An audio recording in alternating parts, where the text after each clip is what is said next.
Salut et bienvenue dans une nouvelle vidéo. Aujourd'hui on va parler de l'actu parce que c'est un sujet que j'aime particulièrement. Aujourd'hui j'avais envie de vous parler des lectures que j'ai faites suite au confinement, enfin suite à la dernière vidéo lecture que j'avais publiée tout simplement. Donc il y a 5 lectures dont j'ai envie de vous parler aujourd'hui et ensuite je vais vous présenter un petit peu ce que j'aimerais lire cet été. D'abord, j'avais envie de vous parler de Chérie de Colette. Donc ça, c'est un livre qui a été maintes fois recommandé par Antastasia. Il y a beaucoup de mes choix de lecture qui sont orientés par ce que conseille Antastasia. D'ailleurs, je vous conseille vraiment d'aller sur sa chaîne parce qu'en ce moment, elle a publié une série de vidéos qui est hyper intéressante qui s'appelle Lire l'Afrique. Pour chaque pays de l'Afrique, elle recommande une lecture. Elle fait une petite capsule littéraire à propos du livre. Et je trouve que c'est une démarche vraiment topissime, j'adore ces vidéos, donc allez les regarder, je vous mets le lien dans la barre d'infos. Là-dedans, on suit Léa, qui est une cinquantenaire, qui a une relation amoureuse avec un homme qui est beaucoup plus jeune qu'elle, qui est à la vingtaine. Tout ça dans un milieu assez bourgeois. Alors d'abord, ce livre, moi j'ai trouvé que c'était une très jolie histoire d'amour, c'est un petit peu particulier. Le personnage masculin a des traits un petit peu féminin, il a un petit côté très sublime, très précieux comme ça que j'ai beaucoup aimé, c'est un personnage que j'ai beaucoup aimé, mais c'est une relation qui est très tendre, qui est très passionnée et il y a une espèce de dichotomie comme ça entre la relation qu'ils ont, qui est amoureuse, mais au vu de l'écartage, il y a forcément un petit rapport un peu voilà, mère-fils entre guillemets, même si c'est pas son fils. Hein. Ensuite, j'ai lu L'Attrape-Cœur de J.D. Salinger. Alors là, par contre, ça n'a pas été un réel coup de cœur. Et je suis un petit peu déçue parce que dans les vidéos lecture, il revient assez souvent. C'est même le... Je pense, enfin, je l'ai souvent entendu comme étant le livre préféré de pas mal de personnes. Dans ce livre, on suit un adolescent américain qui est un petit peu en marge comme ça, qui a du mal à fitter dans le système scolaire et qui se fait un peu virer de tous les lycées où il va, tout le temps, consécutivement. Et là, il est dans un lycée, il se fait virer et entre le moment où ses parents vont l'apprendre et le moment où il quitte l'établissement, il y a une espèce de petit temps de latence de 3 jours pendant lesquels il va un petit peu errer comme ça dans New York. C'est un gamin qui vient d'une famille assez bourgeoise, assez privilégiée, etc.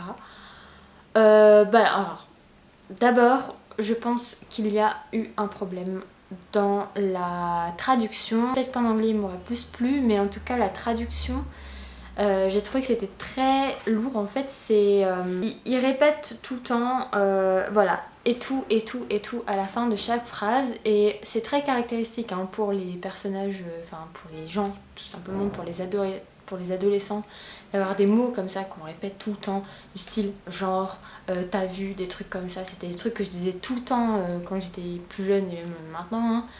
Mais alors justement en lisant on se rend compte à quel point c'est énervant. Aussi, il y a pas mal de thèmes en fait qui sont abordés dans ce livre. Le comportement des garçons envers les filles, la prostitution, les femmes. Mais tout est assez superficiel en fait. On rentre pas vraiment dans le sujet. Alors vous me direz c'est un adolescent donc forcément c'est un peu normal, c'est un peu des pensées qui virevoltent ça et là. Il pense à des trucs et puis après bon... Voilà, j'imagine que ça matcherait pas forcément avec le protagoniste si on rentrait trop en détail dans ces sujets-là, mais moi du coup ça m'a un peu laissé sur ma faim, je vous avoue. J'ai pas réussi vraiment à m'attacher au protagoniste. C'est un peu un enfant gâté. Je sais qu'il y a beaucoup de personnes qui adorent ce livre, qui le désignent même comme un chef-d'œuvre, et moi vraiment j'ai pas réussi à me...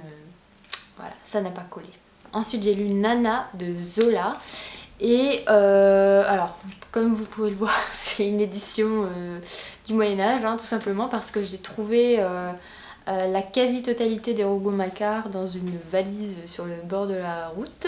Ça c'est le 9e des Rougon-Macquart, c'est un peu un hors-série parce que dans Nana on ne retrouve pas les personnages qu'on retrouve plus régulièrement dans le reste des Rougon-Macquart. Alors Nana, c'est l'histoire de l'ascension d'une jeune femme dans un milieu bourgeois via, entre guillemets, le monde du théâtre, mais le sujet principal de Nana, ça reste la prostitution. C'est clairement pas une comédienne hors pair. Alors par contre, les 100 premières pages, j'ai eu du mal à m'y accrocher tout simplement parce que Zola fait le choix de vraiment nous planter le décor, les différents personnages et les relations qu'il y a entre eux, parce que c'est un petit peu tentaculaire ce truc. C'est nécessaire, je dirais, parce que après, bon voilà, c'est nécessaire à la compréhension du texte. Mais au début, c'est un petit peu difficile de rentrer dedans, mais après je suis vraiment tombée en amour de ce livre, vraiment j'ai adoré. D'abord il y a le personnage de Nana qui rayonne un petit peu tout en dualité comme ça. D'une part il y a cette Nana qui a un aspect très réel, très touchant, cette fille qui a commencé à se prostituer très jeune. Quand elle parle d'elle, elle parle de ces années où elle a battu le pavé comme elle dit. C'est une fille qui est très jeune, qui est un petit peu candide, qui a aussi des rêves plein la tête. Et il y a l'autre côté de Nana, la Nana très lyrique, c'est un peu une sirène quoi. Elle s'insinue dans la tête des hommes comme ça de manière à ce qu'ils puissent plus penser à rien. Elle les séduit de manière à les contrôler quasiment de manière... c'est plus que de la séduction, c'est vraiment de la possession. Et ça j'ai beaucoup aimé aussi, c'est un personnage qui est vraiment très complet, très intéressant, j'ai adoré. Et il y a aussi cet aspect de deux mondes qui se rencontrent. Il y a le monde très bohème du théâtre, très populaire, qui rencontre le monde bourgeois, et c'est vrai que ça n'arrive pas souvent. Et ça donne une espèce de mélange comme ça, qui est très contrasté au final, parce que le monde du théâtre, c'est un monde très populaire, très réel, entre guillemets, et le monde bourgeois, c'est beaucoup plus basé sur les apparences. J'ai trouvé que c'était très très intéressant comme rencontre. Ce livre, il est vraiment mais magnifique. Bon, c'est rare d'être déçu par un Zola parce que c'est une écriture qui est très fournie, qui est très documentée comme d'habitude. C'est vraiment quasiment une approche journalistique. On a vraiment l'impression qu'il a été passé un séjour dans un théâtre et que cette nana, elle existe quoi. Donc c'est assez fou. Mais vraiment, j'ai adoré Nana. Ensuite, j'ai lu Mrs. Dalloway de Virginia Woolf. Virginia Woolf, c'est le deuxième livre que je lis d'elle. La dernière fois pour le challenge de Fantastasia, toujours, j'avais lu Une chambre à soi, et là j'ai décidé de lire Miss Dalloway parce que j'avais beaucoup aimé Une chambre à soi. Et encore une fois, Virginia Woolf, je crois que je suis en train de tomber dedans à fond. Je vais continuer à lire sa bibliographie parce que vraiment, avec celle-ci, je suis vraiment tombée fan. Donc dans celle-ci, on suit le temps d'une seule journée en fait plusieurs personnages différents, dont Mrs. Dalloway, et on les suit de l'intérieur. En fait, on ne suit pas ce qu'ils font, on suit ce qu'ils pensent, donc leur chemin de réflexion, leurs pensées, notamment un personnage mentalement atteint. Sa manière de parler de la maladie mentale est vraiment hyper touchante, notamment quand on sait que Virginia Woolf a fini par se donner la mort suite à des troubles psychotiques. C'est très touchant, c'est très intense. Ça parle aussi d'amitié, ça parle d'amour contrarié, ça parle de déception, ça parle aussi du temps qui passe. Par contre, je l'ai lu en anglais et je vous avoue que j'ai vraiment été mise en challenge avec l'anglais, ça m'arrive pas souvent. C'est un livre qui date en 1925, donc forcément l'anglais est assez ancien. Je le relirai certainement parce que y a des trucs auxquels j'ai dû passer à côté clairement. Mais c'était un livre magnifique et qui est complètement hors du temps. Vraiment, mais lisez Virginia Woolf, c'est juste génial. Et ensuite, dernière lecture, j'ai lu Little Women de Louisa May Alcott. J'ai lu parce que ça fait super longtemps que je veux regarder le film et en fait à chaque fois je me dis non, je veux lire le livre, non, je veux lire le livre.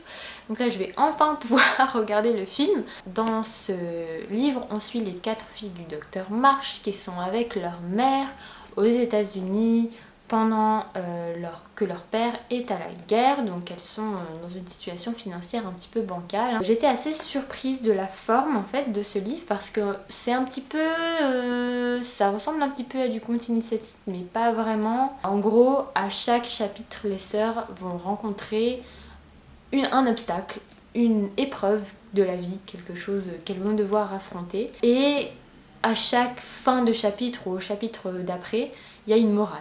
Il y a une morale qu'il faut retenir et ça concerne souvent la bienveillance, l'altruisme, l'humilité. Après, ce que j'ai trouvé intéressant, c'est que les 4 sœurs ont vraiment des profils totalement différents les unes des autres. Donc vous avez une, elle est très maternelle, l'autre elle est très précieuse, elle attache beaucoup d'importance à son apparence. On a une, tout au contraire, elle rêve de devenir une grande artiste et de vivre de ça. Et il y a Jo, qui est évidemment mon personnage préféré, qui est une fille qui se sent très limitée par les codes de la féminité et qui a tout simplement envie de voyager dans le monde, de devenir explorateur. Voilà, elle déteste ne pas courir, elle déteste s'habiller particulièrement, mais j'ai adoré ce personnage. Après, c'est pas la forme que je préfère évidemment, c'est différent, mais j'ai vraiment aimé. Et c'était aussi très drôle à certains moments d'ailleurs. Voilà, c'est tout pour les lectures que j'ai faites récemment. Donc je me rends compte encore une fois que ça parle beaucoup des femmes, hein. Soit c'est écrit par des femmes, soit ça parle des femmes. Donc il y a toujours ce thème en ce moment qui revient énormément dans mes lectures. Cet été, j'aimerais beaucoup lire L'éducation sentimentale de Flaubert. Alors, Anastasiia... voilà, hein. Mais Anastasiia l'a mis en lecture commune pour je sais pas si c'est pour le mois de juillet ou si c'était pour tout l'été, mais elle a incité plein de monde à le lire. Donc moi je suis encore complètement en retard sur tout ce qui est challenge et tout, ça marche jamais pour moi.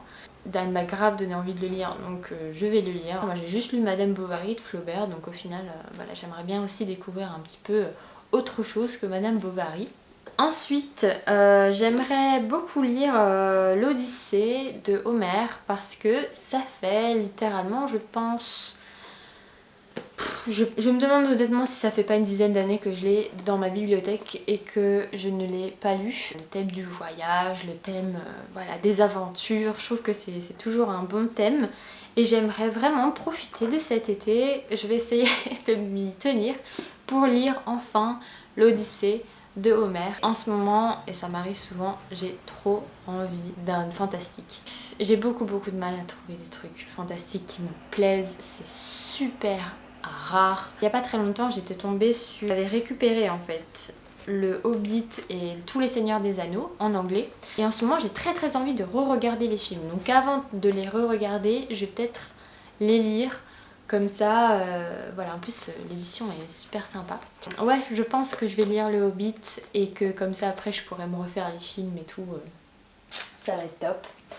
Et le dernier, je l'ai pas avec moi, je l'ai commandé dans ma librairie et il va arriver, c'est L'insoutenable légèreté de l'être de Kundera. Donc ça, vous en avez entendu parler de partout. Et moi aussi, et du coup, ben, j'ai envie de le lire parce que je suis hyper originale, tu sais. Je ne sais même pas de quoi ça parle, mais j'ai envie de le lire. Plein de personnes que j'aime beaucoup l'ont lu et l'ont aimé. Donc voilà, ça m'a donné envie de le lire tout simplement. Maintenant, j'attends seulement qu'il arrive. Voilà.